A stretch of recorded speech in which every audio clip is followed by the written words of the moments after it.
Bien que le wokisme ait des racines nobles dans la lutte contre l'injustice, il présente plusieurs dérives préoccupantes qui méritent une réflexion critique. Le wokisme tend à diviser le monde en catégories morales rigides, les éveillés et les ignorants. Cette polarisation excessive ne laisse que peu de place à la nuance et au dialogue. Par exemple, des personnalités publiques comme le professeur de psychologie Jordan Peterson ont été vivement critiquées et ostracisées pour leur opposition à la législation canadienne sur l'utilisation des pronoms de genre, perçue comme une atteinte à la liberté d'expression. Sa position, bien qu'argumentée, a été souvent caricaturée et rejetée sans débat approfondi.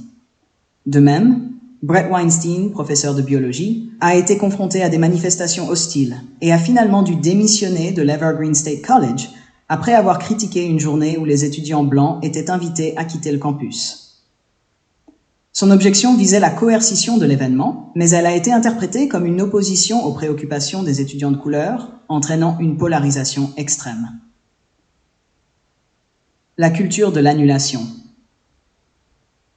est une conséquence directe du wokisme. Des figures publiques, des universitaires et même des œuvres artistiques sont boycottées ou bannies pour des opinions controversées ou jugées offensantes. Par exemple, l'humoriste Kevin Hart a dû renoncer à la présentation des Oscars 2019 après la résurgence de tweets homophobes datant de plusieurs années. Bien qu'il se soit excusé à plusieurs reprises, l'incident a montré comment des erreurs passées peuvent anéantir des opportunités futures.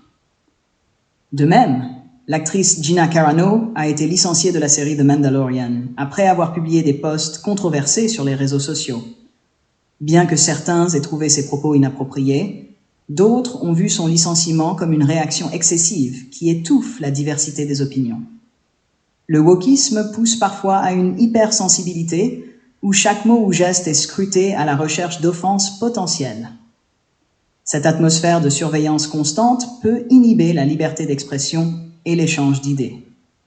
En 2021, 6 livres de Dr. Seuss ont été retirés de la publication en raison de contenus jugés racistes. Bien que certains éléments puissent être problématiques, la suppression de ces œuvres a été perçue par beaucoup comme une surréaction qui empêche une discussion constructive sur le contexte historique et la croissance sociétale.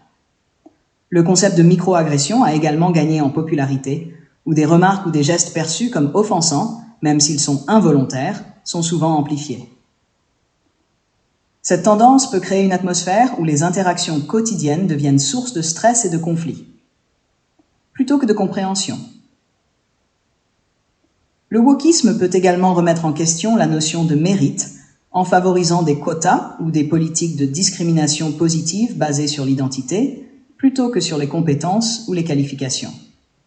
Cela peut engendrer un sentiment d'injustice parmi ceux qui se sentent désavantagés par ces politiques. Par exemple, dans certaines universités américaines, l'affaire de discrimination positive à Harvard, où les étudiants asiatiques ont porté plainte pour discrimination inversée, souligne les tensions entre la recherche de diversité et le mérite académique.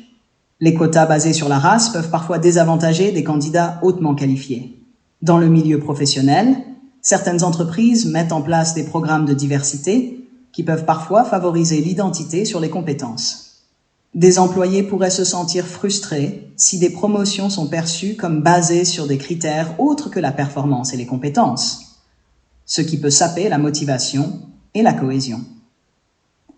Le wokisme a parfois infiltré le domaine académique, où certaines disciplines peuvent être influencées par des agendas politiques plutôt que par la recherche objective.